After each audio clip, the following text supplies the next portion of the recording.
Yeah, that's so profound because I do think, it's so profound to think about that. Like those parts of us where we're, even right now, it's so popular to be like, don't dissociate, feel the feelings. And that's true. There's a truth in that. But then there also is too this like honorance and acknowledgement of that part of us that's like, ooh, not right now. I'm going to feel this slowly. I'm going to feel this over time. I'm going to feel this when I have this space and grace. And thinking about the first situation, that brought you to writing this book and really going through this huge evolution that you've gone through.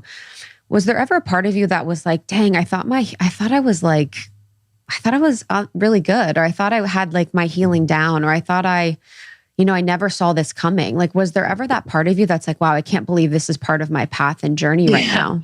So in the book, oh my God, I sound like such a head case, but it's actually all God's plan. All the things that have happened in my life have happened because I needed to live to tell the recovery story. So in the book, I write a chapter called Don't Call Me Crazy. And it's a chapter that begins with me in the back seat of my car with my 4-month-old baby on my way to my in-laws' house for Mother's Day. And I'm saying under my breath, I want to die. Because I was living with undiagnosed postpartum depression that went without a diagnosis for many months because I was too holistic to get the psychiatric help I needed. And I was too, stuck on the wellness path and the bullshit that I bought into that didn't let me get to the medication I needed. And when I was going through that experience, that was the darkest time of my entire life. Way darker than cocaine addiction. Way worse. Worse than remembering trauma.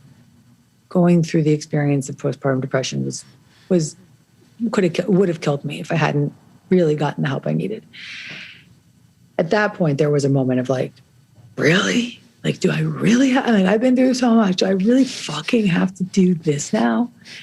And as soon as I got on the medicated path and started to feel better, I was like, yep, I did have to do that because I need to be a spokesperson for really shifting the shame and speaking loudly and proudly about what it means to take psychiatric medication when you need it and to get help and to not, just dumb down what the postpartum experience is. And all right, thank you, God, for using me. And thank you for saving me so I could get through this, even though it took longer than it should have. Thank you for using me in this way.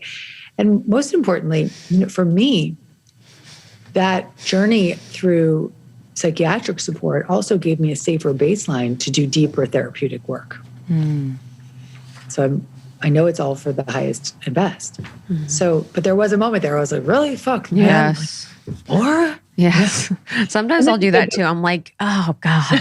You just like come up against it. You're like, here we go. You kind of feel like you almost want to be done. But in our interview with you, I think it was we did in person in New York, you were coming sort of out of the other side of that. And I remember like the truth and like the gravity of what you had been through felt very, very real as far as postpartum. And I remember meeting you and I was like, wow, you could just feel the energy of how deep that was for you. It was crazy. Yeah. Still even some more, talking about the shining the crystal, right? So there's like so much freedom. And then you're like, okay, well, there's still the sonogram image I have to work with. And then there's still like, some PTSD around sleep, because if I ever have a sleep thing, I'm like, whoa, because that was what was really up. Insomnia was a big part of that depression. So there's still little bits that you want to witness and notice and still continue to work with because the journey doesn't end. It's a beautiful journey, but you can be so, the freedom just gets bigger and bigger and bigger. Thank you so much for tuning in to Morning Microdose by Almost 30. We hope you enjoyed waking up. As always, we encourage you to take what resonates and leave the rest. If you enjoyed this trip, tune into the full episode on the Almost 30 podcast. All episode information can be found in the show notes. Make sure to subscribe, and if this becomes a part of your morning routine, be sure to share it with a friend.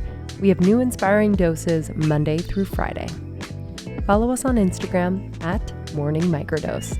And follow Almost 30 at Almost 30 Podcast. Thanks for listening. We'll see you in the vortex.